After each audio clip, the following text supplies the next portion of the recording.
الحمد لله نحمده ونستعينه ونستغفره ونؤمن به ونتوكل عليه ونعوذ بالله من شرور أنفسنا ومن سيئات أعمالنا من يهده الله فلا مضل له ومن يضلله فلا هادي له ونشهد أن لا إله إلا الله وحده لا شريك له ونشهد أن سيدنا ومولانا محمدا عبده ورسوله صلى الله عليه وعلى آله وأصحابه وأزواجه وذرياته وسلم تسليما كثيرا كثيرا أما بعد فأعوذ بالله من الشيطان الرجيم بسم الله الرحمن الرحيم يا أيها الذين آمنوا إن تتقوا الله يجعل لكم فرقانا ويكفر عنكم سيئاتكم ويغفر لكم والله ذو الفضل العظيم.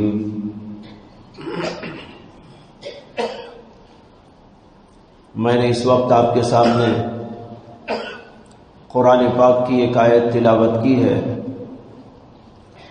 جس کا ترجمہ یہ ہے کہ اللہ تعالیٰ نے فرمایا کہ اے ایمان والو، اگر تم اللہ سے ڈر کر زندگی گزارو تو اللہ تمہارے لیے ایک امتیازی نشان پیدا کر دے گا اور تمہارے گناہوں کو تم سے دور کر دے گا اور تمہیں معاف کر دے گا، اور اللہ تو بہت بڑے فضل والے ہیں۔ اس آیت کریمہ میں ایک بہت اہم مضمون ہے، اور اس کو سمجھنے کے لیے آپ پہلے یہ سمجھیں کہ انسان جو دنیا میں آتا ہے تو وہ مختلف قسم کا ہوتا ہے۔ کوئی وہ ہوتا ہے جو اللہ کو ماننے والا، اور کوئی وہ جو اللہ کو نہیں ماننے والا، لیکن ان کی ظاہری جو زندگی ہوتی ہے وہ یکساں ہوتی ہے۔ کافر ہو کہ مومن ہو، متقی ہو یا فاسق و فاجر ہو، کھانے میں، پینے میں اور دنیا کے تمام مسائل میں وہ سب کے سب یکساں ہوتے ہیں، ان میں کوئی امتیاز نہیں ہوتا۔ مومن کو بھی کھانا کھانا پڑتا ہے، کافر کو بھی کھانا کھانا پڑتا ہے۔ جو ضرورتیں ایک کافر کو پیش آتی ہیں، غیر مسلم کو پیش آتی ہیں، اللہ کے نام ماننے والے کو پیش آتی ہیں، فاسق کو، فاجر کو، بدبخت کو، وہی سب ضرورتیں ایک مومن کو بھی پیش آتی ہیں۔ کھانا، پینا اور مکان، کمائی، تجارت اور سونا، اٹھنا اور بیٹھنا، اسی طرح بیماریوں کا آنا، مصیبتوں کا پایا جانا، یہ ایک ایسی مشترک چیز ہے جو سب کے اندر پائی جاتی ہے، اس میں کوئی امتیاز کسی کے ساتھ میں نہیں ہے۔ ایک اللہ کا قانون ہے، فطرتی قانون، جو اللہ نے تمام دنیا انسانیت پر لاگو کر دیا۔ لہذا جو انسان بھی یہاں پر آئے گا وہ اس اعتبار سے کوئی بھی امتیاز نہیں رکھے گا، سب کے سب یکساں آپ کو نظر آئے گا۔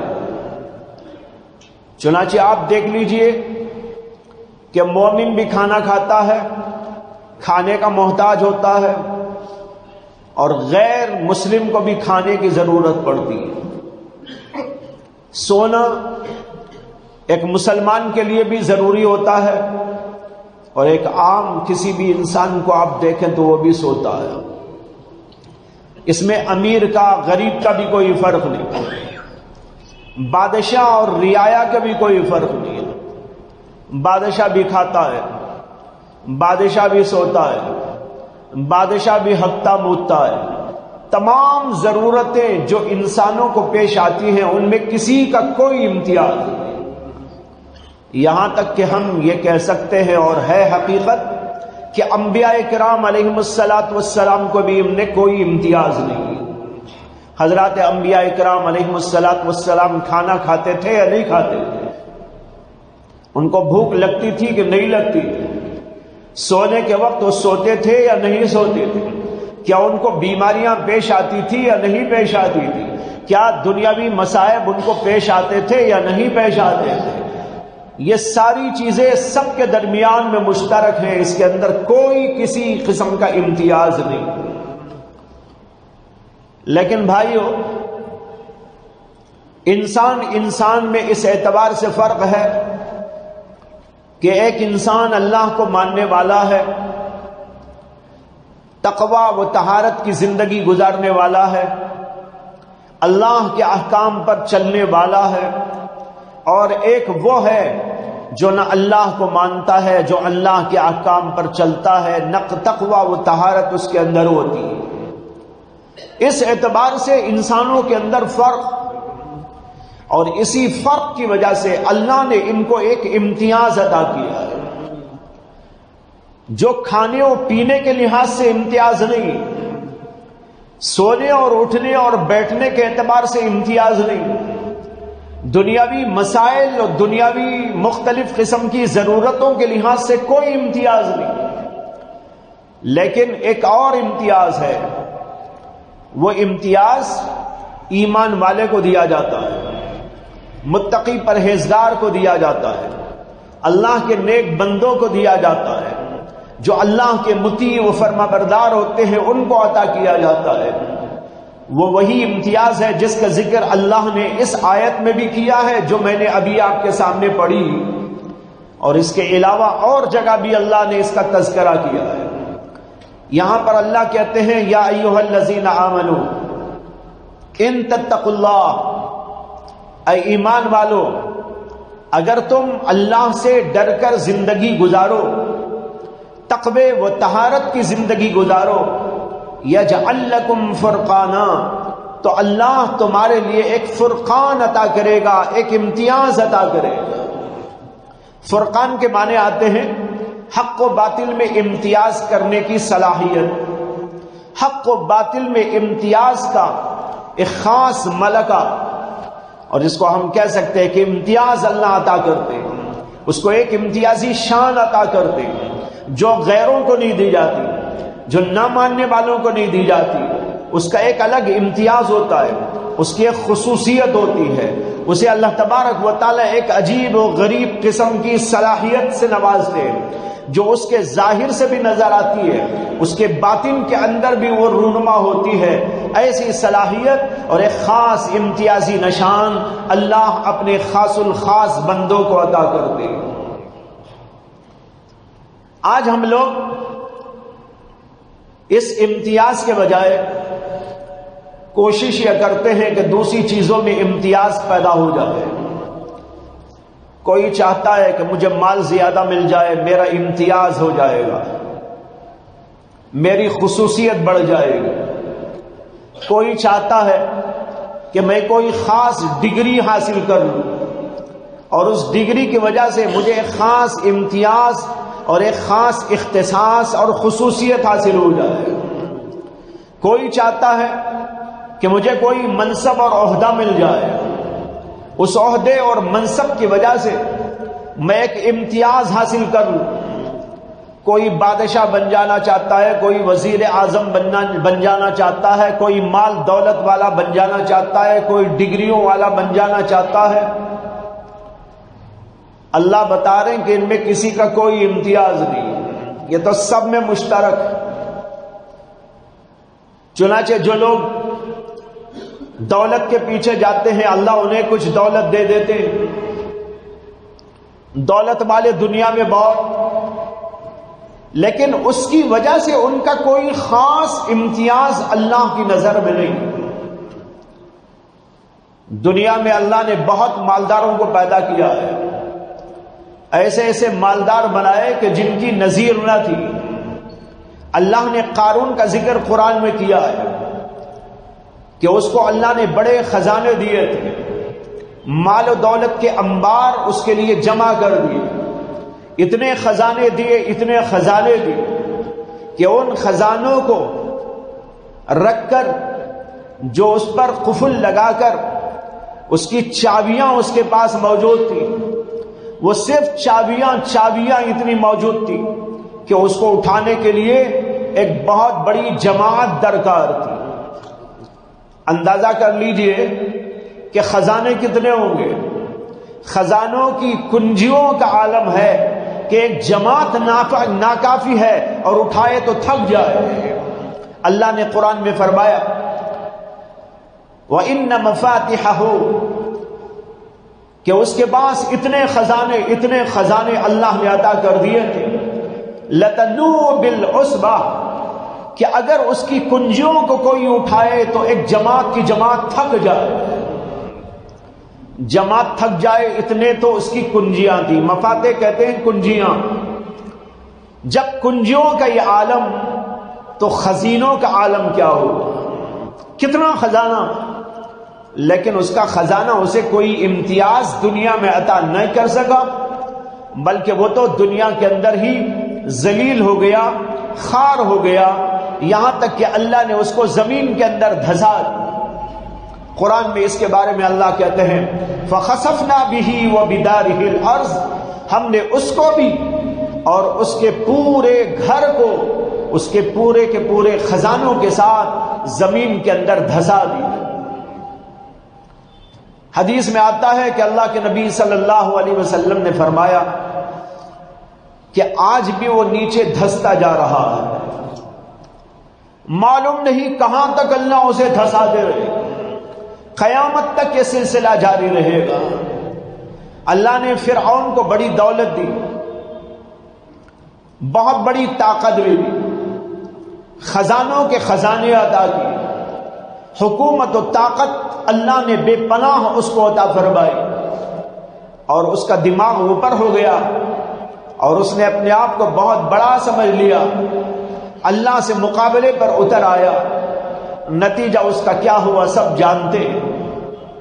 حضرت موسیٰ علیہ السلام اس کی اصلاح کی فکر فرماتے رہے، اس کو دعوت دیتے رہے، لیکن اس نے نہیں مانا۔ آخرکار اللہ نے اسے سمندر کے اندر غرق کر دیا۔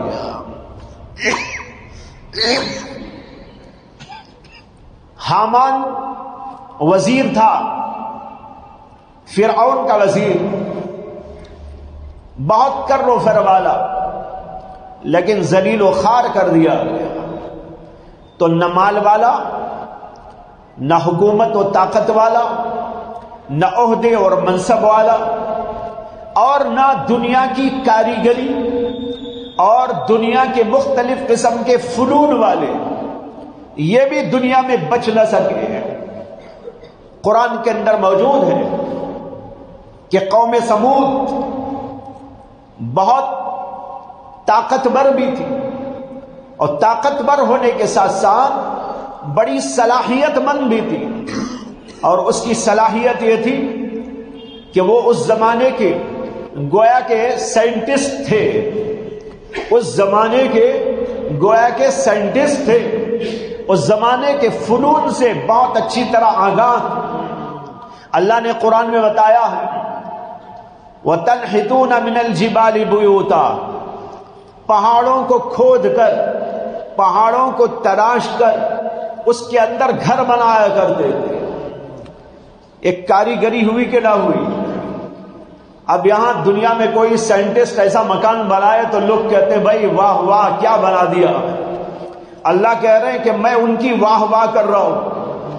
وَتَنْحِتُونَ مِنَ الْجِبَالِ بُيُوتًا، پہاڑوں کو کاٹتے، پہاڑوں کو تراشتے، اور ان کے اندر عالیشان محل تیار کر، اور صرف محل نہیں، انہی پہاڑوں کو کھود کر، انہی پہاڑوں کو تلاش کر اپنی ضرورت کے تمام سامان کو تیار کرتے، اسی میں ان کے رہائش کی چیزیں ہوتی، اسی میں ان کے لیے پکوان وہ کھانے کی چیزیں ہوتی۔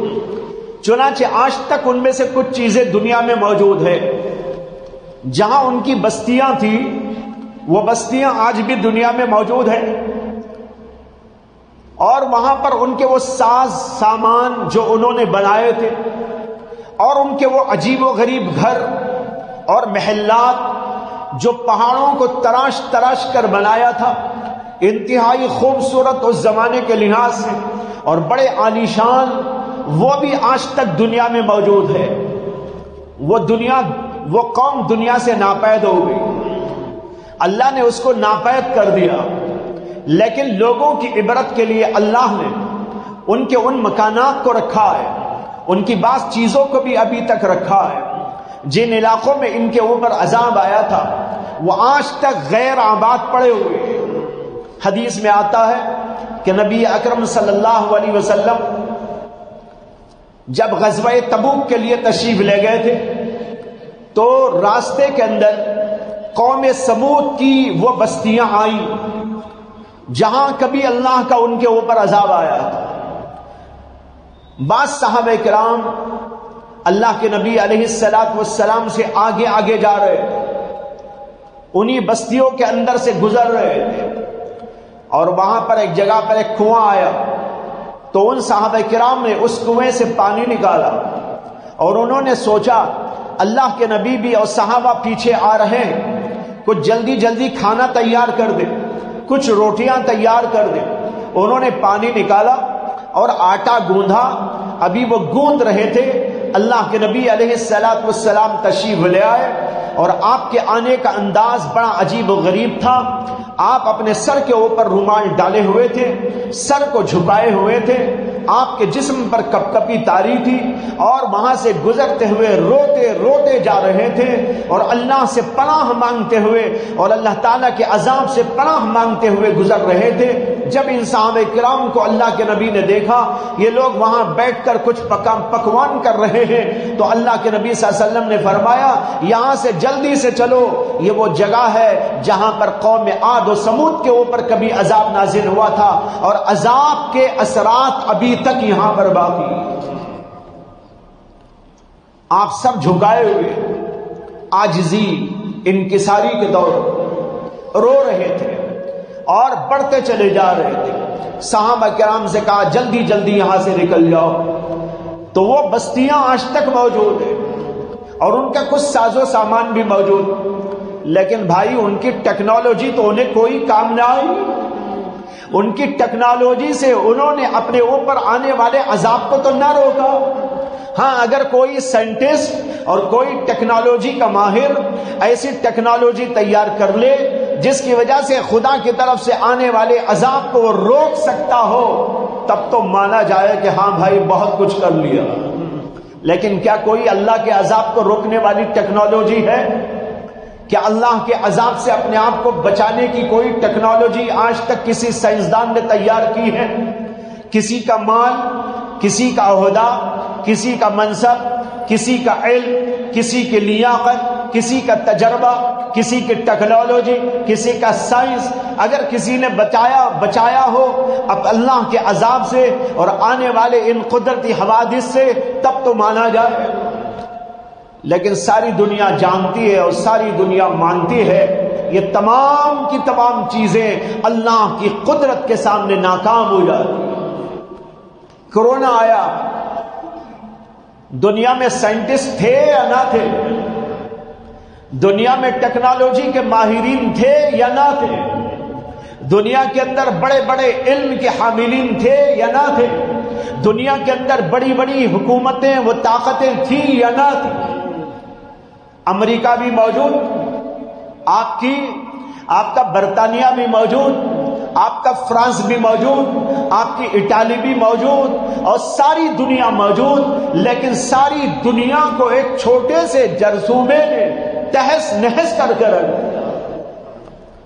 کہتے ہیں کہ وہ اتنا چھوٹا جرثومہ ہے جسے کورونا کہتے ہیں، کورونا وائرس. یہ وائرس اتنا چھوٹا کہ آنکھوں سے نظر بھی نہیں آتا. وہ آلات کے ذریعے دیکھنے والے دیکھ لیتے، لیکن عام آنکھوں سے تو دیکھا بھی نہیں جاتا. موجود بھی ہوگا تو نظر نہ آئے گا. اتنا چھوٹا وہ وائرس، لیکن بھائیو اللہ نے اپنی قدرت اور طاقت اس سے بتا دی کہ دیکھو میں پوری دنیا کو تہس نہس کر سکتا ہوں. نہ تمہاری ٹیکنالوجی کام آئے گی، نہ تمہارا علم کام آئے گا، نہ تمہاری طاقتیں کام آئے گی، نہ تمہارا تجربہ کام آئے گا، نہ تمہاری حکومتیں کام آئیں گی. یہ ہے میری طاقت و قدرت. تو میں یہ عرض کر رہا تھا کہ لوگ دنیا کے اپنا امتیاز تلاش کرتے ہیں ان چیزوں میں جن میں کوئی امتیاز نہیں. مال میں، دولت میں، عہدوں میں، منصبوں میں، ان چیزوں کے اندر کوئی امتیاز کسی کے لیے نہیں. اگر امتیاز ایک مسلمان کو کسی غیر سے ہو سکتا ہے، ایک مسلمان کو کسی غیر مسلم سے ہو سکتا ہے، اور کسی نہ ماننے والے سے ہو سکتا ہے، تو وہ امتیاز وہ ہے جس کا اللہ نے ذکر کیا، ان تتقوا اللہ یجعل لکم فرقانا. اگر تم تقوی والی زندگی گزارو، اللہ کہتے ہیں کہ تمہارے لیے ہم ایک امتیاز پیدا کر دیں. حضرت موسیٰ علیہ السلام اور فرعون مد مقابل ہوئے. فرعون غرق ہو گیا. موسیٰ علیہ السلام کو امتیاز حاصل ہوا کہ نہ ہوا؟ موسیٰ علیہ السلام کا نام آج تک دنیا میں زندہ ہے کہ نہیں؟ ان کی عظمت زندہ ہے، ان کے کارنامے زندہ ہیں، ان کی باتیں زندہ ہیں، اور ان کی بزرگیاں زندہ ہیں. ان کا نام ہم لیتے ہیں تو ہمارے میں زندگی آ جاتی ہے. لیکن فرعون غرق کر دیا گیا، عبرت کا نشان بنا کے رکھ دیا گیا. اور اللہ نے اسی وقت میں فرمایا تھا کہ اب تو ایمان لاتا ہے. جب وہ غرق ہونے لگا تھا تب اس کے سامنے آشکارا ہو گیا، میری دولت مجھے کام آنے والی نہیں ہے، میرا منصب مجھے کام آنے والا نہیں ہے، میری حکومت اور میری طاقت اور میری بادشاہت مجھے بچانے والی نہیں ہے. اس کو یقین آ گیا. تب اسے یہ بھی یقین آیا یہاں بچانے والی کوئی چیز ہو سکتی ہے تو وہ اللہ. وہی ہے جس کا درس موسیٰ دیا کرتے تھے، جس کا درس حضرت ہارون دیا کرتے تھے. آج وہی اللہ مجھ کو اپنی قدرت قاہرہ سے بچا سکتا ہے، باقی کوئی چیز مجھے بچانے والی نہیں. تو جب اس نے یہ دیکھ لیا تو کلمہ پڑھنے لگا اور کہا آمنتو، میں ایمان لایا اسی پروردگار پر جو بنی اسرائیل کا پروردگار. لیکن اللہ نے کہا الآن، اب ایمان لاتا ہے؟ ایمان لانے کا وقت تو ختم ہو گیا. ایمان اس وقت میں لایا جاتا ہے جبکہ عام حالات ہو، جب اللہ کی نشانیاں کھل جائیں، موت سامنے آ جائے، دروازہ بند ہو جاتا ہے ایمان کا، دروازہ بند ہو جاتا ہے توبہ کا. اب توبہ کرنا یا ایمان قبول کرنا یہ غیر معتبر. اگر آدمی کو فرشتے نظر آ رہے ہو، روح قبض کرنے کے لیے آئے ہو، اب وہ کہنے لگے آمنت باللہ، میں اللہ پر ایمان لاتا ہوں. ارے اب تم مانے کہ نہ مانے، ماننا ہی پڑتا ہے. جب سورج نکل آئے تو سورج کو نہ ماننے کا کیا مطلب؟ جب نظر ہی آ گیا، فرشتے نظر آ رہے ہو، اب آدمی کہنے لگے کہ میں ایمان لاتا ہوں، یہ ایمان معتبر نہیں ہے. اللہ کے نزدیک وہ ایمان معتبر ہے جس کو کہا جاتا ہے ایمان بالغیب. غیب پر ایمان لاؤ. نبی نے کہا، اللہ نے فرمایا، دلائل قائم کر دیے اور معجزات کے ذریعے بات کو سمجھا دیا، بتا دیا. اب ایمان لائے، یہ ایمان معتبر ہے. لیکن آدمی اپنی آنکھوں سے دیکھنے کے بعد ایمان لائے تو وہ معتبر ہے. تو حضرت موسیٰ علیہ السلام اللہ نے ان کا کتنا مقام بلند کیا. ان کو امتیاز عطا کیا اور اس کو نیست و نابود کر دیا، اور یہ بھی فرمایا کہ تجھے ہم برقرار رکھیں گے تاکہ بعد میں آنے والے لوگوں کے لیے تو عبرت کا نشان بن جائے۔ اللہ نے اس وقت میں فرمایا، اور کئی سو صدیوں کے بعد، کئی سو سالوں کے بعد اس کی لاش دریافت ہوئی، اور کہتے ہیں کہ اب بھی میوزیم میں رکھی ہوئی ہے۔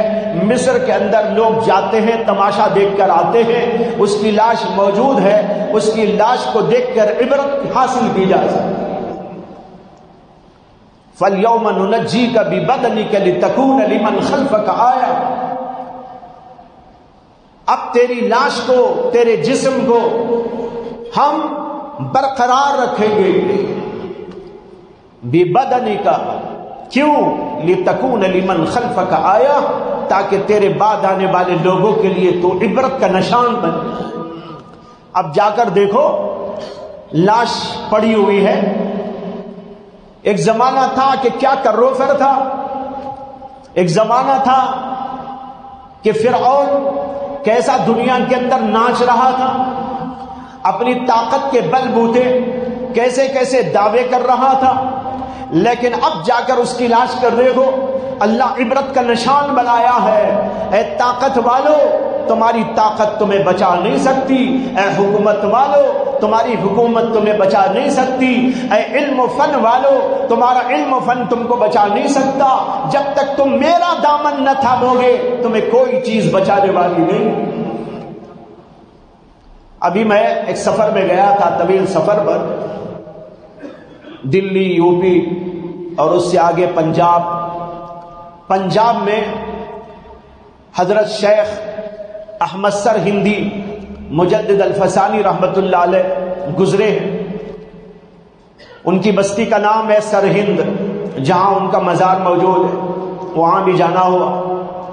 پھر آگے ایک اور علاقہ ہے، اس کا نام ہے مالیر کوٹلا، پنجاب کا علاقہ، وہاں بھی ہمارے متعلقین تھے، ان کی دعوت پر وہاں جانا ہوا۔ تو وہاں لوگوں نے کہا کہ یہاں پر ایک طویل زمانے تک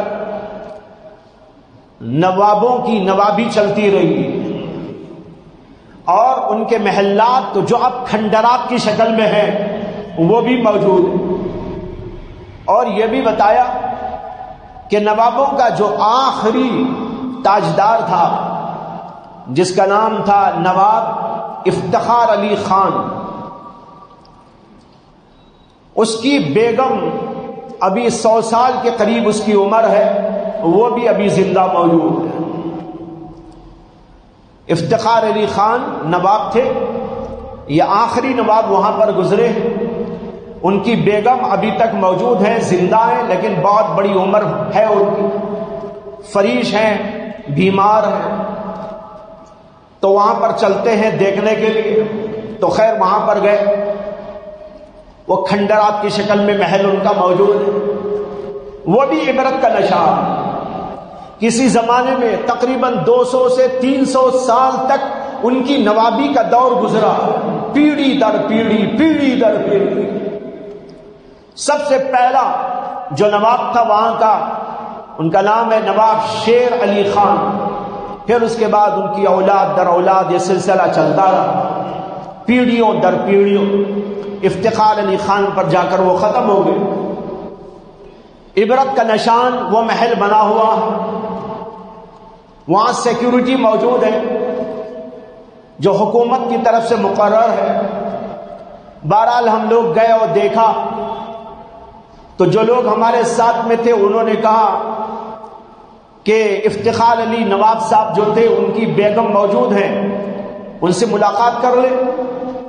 ہم نے کہا ٹھیک ہے۔ پھر وہ گئے اور اجازت لی، نام بول کر یہاں سے آئے ہیں۔ تو معلوم ہوا کہ وہ وہاں پر آتے ہیں بہت سے سیاستدان اور مختلف جو ہے قسم کے لوگ، لیکن وہ عام طور پر کسی کو اجازت نہیں دیتی ملنے کی، لیکن ہم لوگوں کو اجازت بہت جلد دے دی۔ خیر ہم لوگ گئے تو عبرت کا نشان ہی نشان نظر آیا، محل بھی عبرت کا نشان، محل والی بھی عبرت کا نشان، بس فریش ہے، کوئی دیکھ بھال کرنے والا موجود۔ کہا انہوں نے کہ ان کی کوئی اولاد نہیں، اب بس وہ حکومت کے رحم و کرم پر پڑی ہوئی ہے، کوئی دوا کھلاتا ہے تو کھا لیتی ہے، کھانا دیتا ہے تو کھا لیتی ہے، نہ کوئی اٹھانے والا نہ کوئی بٹھانے والا، سیکیورٹی موجود ہے، وہ سیکیورٹی کے بل بوتے پر وہ چل رہی ہے۔ ہم نے کہا کیا زمانہ ہوگا وہ زمانہ جب وہ نوابی اور جو ہے بیگم بنی ہوئی وہاں موجود تھی، اور کیسا عیش و عشرت کا زمانہ گزرا ہوگا، لیکن نہ عیش و عشرت آج کام آنے والی ہے، نہ مال و دولت کام آنے والی ہے، نہ حکومت و طاقت کام آنے والی ہے۔ دیکھ کر انتہائی عبرت ہوئی اور آنکھوں سے آنسو جاری ہو گئے کہ بھائی یہ ہے دنیا، نہ کسی کی نوابی کسی کو کام آتی ہے، نہ کسی کی بادشاہت کسی کو کام آتی ہے، نہ کسی کا علم و حکمت کام آتا ہے۔ یہ دنیا کی چیزیں دنیا میں رہ جاتی ہے، جانے والے جاتے ہیں تو اسی قبر کے گڑھے کے اندر جاتے ہیں جو مٹی کا گڑھا ہوگا۔ تو بھائیوں اس کے پیچھے ہمیں نہیں بھاگنا ہے، مال کے پیچھے، دولت کے پیچھے، حکومت کے پیچھے، عہدوں کے پیچھے، طاقتوں کے پیچھے، دنیاوی منصبوں کے پیچھے، ان میں سے کوئی چیز ہمارے لیے امتیاز نہیں۔ مسلمان کا امتیاز ان چیزوں کے اندر قطعاً نہیں ہے۔ اگر کسی مسلمان کا امتیاز مال میں ہوتا، دولت میں ہوتا، حکومت و طاقت میں ہوتا، عہدے اور منصبوں میں ہوتا، دنیا کی ڈگریوں میں ہوتا، تو سب سے پہلے حضرات انبیاء کرام علیہم السلام کو یہ امتیازات عطا کیے جاتے ہیں۔ لیکن آپ جانتے ہیں کہ بیشتر انبیاء دنیا میں وہ آئے جن کے پاس مال نہیں تھا، دولت نہیں تھی، دنیا کے عہدے نہیں تھے، دنیا کے منصب نہیں تھے۔ ہاں کچھ پیغمبروں کو اللہ نے عطا کیا، وہ بھی دنیا والوں کو دنیا کیسی گزارنی چاہیے، حکومت و طاقت استعمال کیسی کرنی چاہیے، یہ بات بتانے کے لیے اللہ نے بعض پیغمبروں کو دنیا کے اندر حکومت دی اور طاقت دی۔ لیکن بیشتر پیغمبر وہ جن کے بارے میں ہم جانتے ہیں کہ فقر میں، فاقے میں اور جو ہے دنیاوی مسائب میں ان کی زندگی گزری ہے۔ بتانا یہ ہے اگر امتیاز اس میں ہوتا کسی مسلمان کا تو سب سے زیادہ اور سب سے پہلے حضرات انبیاء کرام علیہم السلام کو عطا کیا جاتا، لیکن اس میں کوئی امتیاز نہیں ہے۔ امتیاز کس میں ہے؟ اللہ نے بتایا اگر تم تقوی کی زندگی گزارو تو ہم تم کو ایک امتیاز عطا کریں۔ معلوم ہوا تقوی کی زندگی سے انسان کو ایک امتیازی صفت عطا کی جاتی ہے جس کو دیکھ کر دنیا والوں کو عبرت ہوتی ہے، دنیا والوں کو ایک ہدایت ملتی ہے، دنیا والے اسے دیکھ کر اپنے لیے کچھ ساز و سامان تیار کرتے ہیں دین کا، اور دین کے اوپر چلنے کا، ہدایت کا پیغام اس کے ذریعے سے ملتا ہے، اور دنیا میں اللہ تبارک و تعالی اس کو دنیاوی اعتبار سے اور دینی اعتبار سے، دونوں اعتبار سے ایک امتیازی شان عطا کر دیتے ہیں۔ یہ امتیازی شان، نشان کیا ہوتا ہے اور تقوی کیا ہوتا ہے، اس کو سمجھنے کی ضرورت ہے۔ اس کے بارے میں انشاءاللہ پھر عرض کیا جائے گا۔ وآخر دعوانا ان الحمد للہ رب العالمین۔